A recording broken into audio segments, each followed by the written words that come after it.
another notch upon my resume. Now I'm getting rap money with the better, yeah. Maybe I'm just like my pals. Maybe them birds will make it off the block, but WC and YouTube, the dynasty continues. Oh yes, this is the final countdown. It's the final countdown. I know you can see it, man. I know you can see the clock. It's the WC back with yet another breakdown video. We're going to be talking about my favorite division in football, team sports, the NFC East. We could just go around to the teams and the star players real quick. We'll start in Dallas with Tony Romo, Mr. And like I said, look, I'm a Redskins fan, so I'm going to try to be unbiased in this video. Okay, so anybody that watches this video, I'm trying to be unbiased. Tony Romo is one of the best, regular season quarterbacks. Matter of fact, I'll come back to him. Let's just go through the star players. Going to New York in the Giants. Eli Manning, star player there. Go up to Philly. I'm gonna go a little bit of a different route here. I could say Mike Vick, but I'm gonna go LaShawn McCoy as a star player in Philly. And then in Washington, is there any doubt who the star player is in Washington? I mean, really, RG3, superstar. Is there any doubt that he's a star player of the Washington Redskins?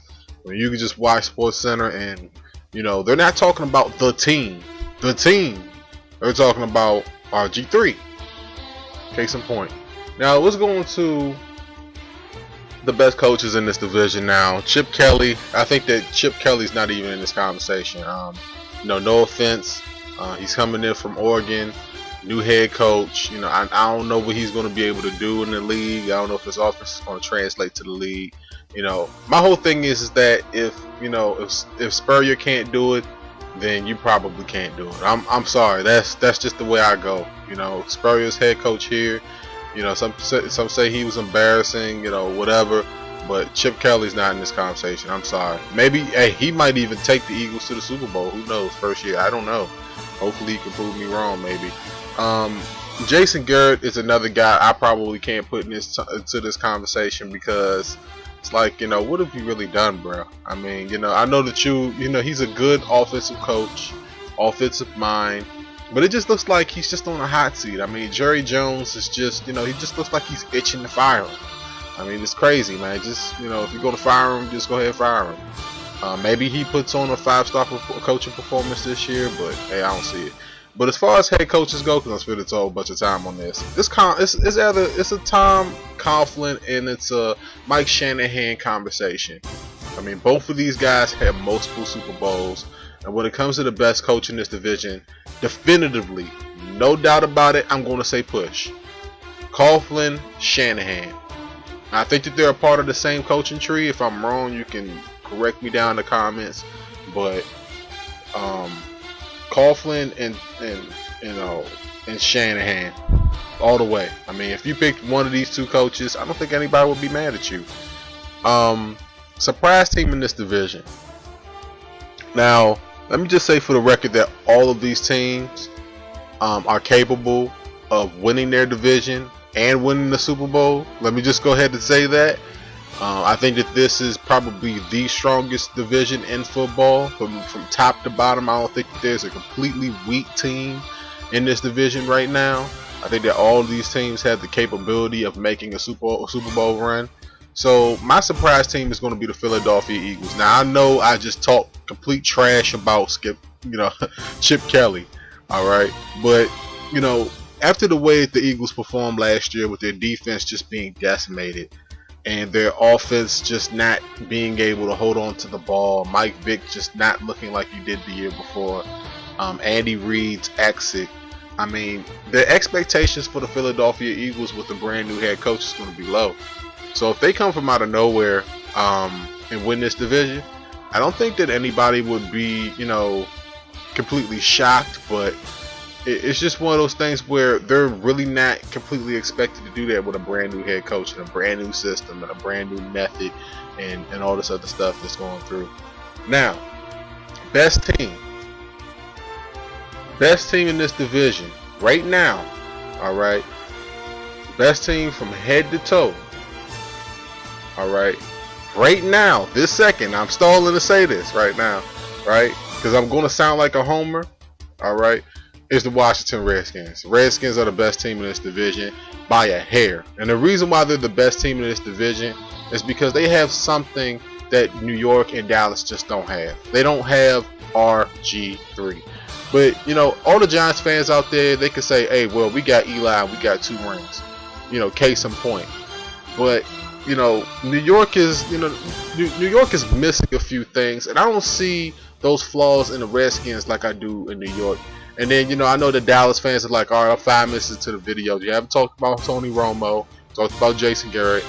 You know, Tony Romo, and if you watch my other videos, Matt Ryan, Matt Schaub, you know, just in that conversation of when you get on the big stage, when the lights are the brightest, how do you perform? Last year, case in point, last year, Redskins, you know, no, the Cowboys came here in Washington, Sunday night game, you win and you win. Romo throws an interception, basically ends the Cowboys season. This has been the story of this guy's career. Super uber underachiever. Alright. Eli's come in and he's done his job. You know, like I said, you could say any of these 3 teams could be the division winner, but the best team in this division is the Redskins. RG3 comes back healthy. You know, Skins are the defending, you know, divisional champions.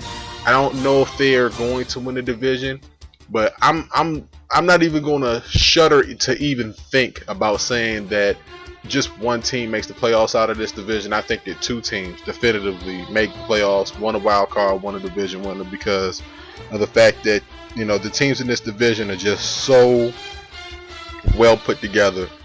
And, you know, for all those Cowboys fans out there, you know, you guys have been craving some kind of Super Bowl run. You know, and I hate to say this, but as long as Tony Romo is y'all's quarterback, it's probably not going to happen. All right. RG3, I don't know if he's going to start week 1. I don't know if he's going to be able to maintain his health the whole year. But that's something that, you know, the Shanahans and, you know, they have to be able to manage that a little bit better. Because last year in that playoff game, all right, they were up 14-0 on Seattle, and Seattle looked like they were still on the plane. All right, still on the plane, making that trip to Washington that first half, that first quarter, until RG3 got hurt. One of the most dynamic players in the league. I don't need to hype the man up. You see it on SportsCenter, you see it on TV all the time. I'm not going to hype RG3. All right, I'm not going to sit here and say that he's going to be an MVP quality, you know, season or anything like that. But out of all those 3 teams, the team that's the most likely to get to the Super Bowl is the Giants. The reason why I say the Giants is because Eli's been there. He's done it before. If Peyton is the sheriff, you know, then Eli must be deputy. Deputy gonna get you or something. Or he's gonna get his man too. Cruz up there in New York, dynamic duo. You know, I mean, this division right here is definitely one of the toughest divisions in football. This is probably going to be the last video I do. It's probably going to be the longest video I do because, you know, not only am I a Redskins fan, but, you know, I also have just a deep hatred for the rest of these other 3 teams. But like I said, I'm trying to be unbiased in this video. This video might come off a little bit biased, but, you know, hopefully I didn't become very, very biased with it. I don't know if there's going to be another video coming. The season is right around the corner, man. What is it, like less than a week? September 5th, Thursday night, the Broncos and the Ravens, or the Ravens and the Broncos. You know, Ravens going to travel up there to Denver, the scene of the crime, right? For all those football fans out there, man. I might do a playoff preview video coming up, or a Super Bowl prediction before the season even starts, so people won't be like, oh my goodness, who came along and said. Alright, so be on the lookout for that, man. I enjoy doing these breakdown videos. It's the WC, and I'll catch y'all on my next football related video coming hot and quick. Kick the ball off already. I'm tired of waiting. Kick it off.